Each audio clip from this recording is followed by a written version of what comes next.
Hi, I'm Jamie Hernandez, Field Support Associate at Mackie, and we're going to take a deep dive into what makes the DRM Series Professional Loudspeakers the best in their class. DRM Series Professional Powered Loudspeakers represent a huge leap in sound quality, control, and reliability at their price point. The DRM Series is available in 5 different models: the 12-inch DRM 212, the 15-inch DRM 215, 15-inch 3-way DRM 315, 12-inch DRM 12A constant curvature array, and the 18-inch DRM 18S subwoofer. These are all available in passive models.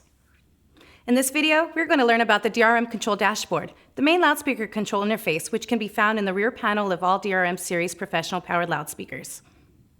This interface offers at-a-glance viewing of levels and critical settings and access to powerful tools like EQ, alignment delay, and more. Let's dive into the system. As you can see, the bright full color display not only looks great, but makes it easy to see all the information and make adjustments quickly. Navigating the various menus is done via the single knob to the right of the display. Turn it to select a menu item, push to select. Simple, right? First, let's do a quick overview of all the information that the dashboard view has on display. On the left, you can see the individual input levels of all 3 channels via high-resolution multicolor meters. The input levels for the channels is set via the physical gain controls below the display. Below the meters, you can see it currently says low Z. This indicates the current setting for the 1/4-inch input for channel 2, which can be changed to high Z, allowing instrument level signals to be connected directly. Moving over to the center and up top, we can see the current voicing mode. On this model, there are 4 available modes that optimize the speaker for common applications. We will explore those modes a bit later in the video. Next, we can see the status of the internal adjustable crossover. Here it is labeled subwoofer. If we had the crossover set to, say, 80 Hz, that number would be displayed there. Moving down again shows both the levels in decibels and frequencies for each of the bands of the adjustable parametric EQ. Last, for the center section of the dashboard, we see the current setting for the alignment delay. More on that one later as well. On the far right is the actual output level of the loudspeaker. Unique to this meter is the addition of an indicator of what the output level is set to. If we turn the control knob clockwise, you can see this indicator rise, and notice the number at the bottom of the meter showing the current setting. There's quite a bit of information shown on the dashboard.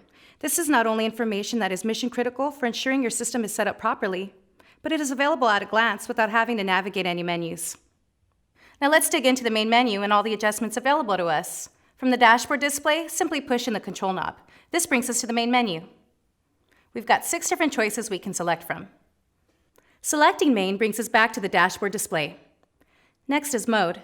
This menu allows us to select a mode that best suits our application for the loudspeaker. The currently selected mode will have the thumbnail lit up in green. Spinning the control knob to the right will allow you to scroll through each mode. Each thumbnail also shows the EQ curve that the chosen mode will be applying. On this model, we have Live, which is for general sound reinforcement use. Club, which gives a bit of a scoop to the mids and boost to the lows and highs. Speech optimizes for clarity and minimal feedback in presentation or dialogue situations. Mon is for use as a floor monitor and prioritizes the minimizing of feedback potential.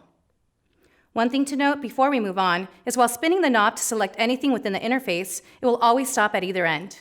This makes it easy when you want to exit a menu by giving it a quick spin to the exit arrow. Next is the submenu. This is where we can adjust the settings for the crossover. This crossover allows us to high pass, only letting audio above a certain frequency hit the amplifier when used with the subwoofer. This lets the loudspeaker stay even cleaner at louder volumes with less work.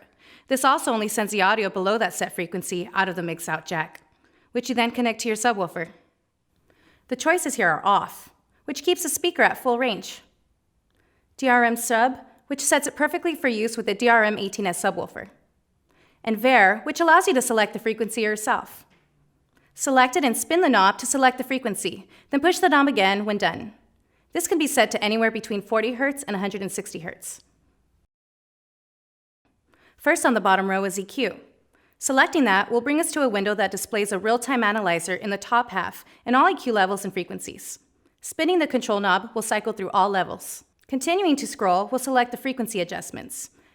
Having a parametric EQ is incredibly helpful for precisely tuning your system to the room they are in. And with the processing being done in the speaker, you don't have to worry about taking up processing power in your mixer, as well as any gain staging or noise issues.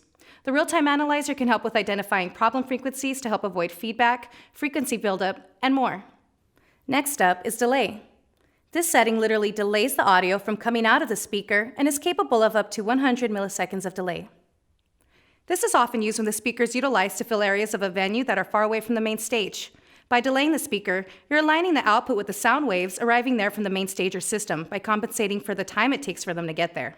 It sounds complicated, but the speaker does all the math for you. The setting is displayed in 3 ways: milliseconds, feet, and meters. Simply choose which one you're able to measure, typically feet or meters, and enter that in. So if your speaker is 100 feet from the main system, set this to 100 feet. And last but not least, we have the config menu. This is where we can set up some basic configurations and toggle various options. First is the memory function. This allows you to store up to 6 snapshots of your total configuration, including EQ, mode, and everything else. Click on any number to show options to overwrite or recall. Next on the menu is lock pin. This allows you to set a 4-digit access code for the speaker. Don't want anyone getting in there and messing with settings? You'll want to use this. Click on it to set your lock code, then select Yes to lock it. Once locked, it will require that code when the knob is clicked or spun. Third down allows you to set the channel 2 input to either microphone level or instrument level. Next is the backlight setting. This sets what the LCD backlight does while idle. You can choose to have it turn off completely, be on but dim, or at full brightness at all times. If set to off, all you need to do is click the knob and it'll turn on. Below this is the front LED setting. This is the green LED that is at the bottom of the front grille. If you want the speakers to be less noticeable, set this to off. The reset option will perform a full factory reset of all settings. Helpful if you want a clean slate or can't seem to figure out what setting got tweaked or is causing issues. It'll give you an option to keep your presets when performing a reset. The final option here is the About section. Clicking on this shows the model of the speaker, the firmware and DSP versions, and a handy little tool that shows the amplifier temperature in real time.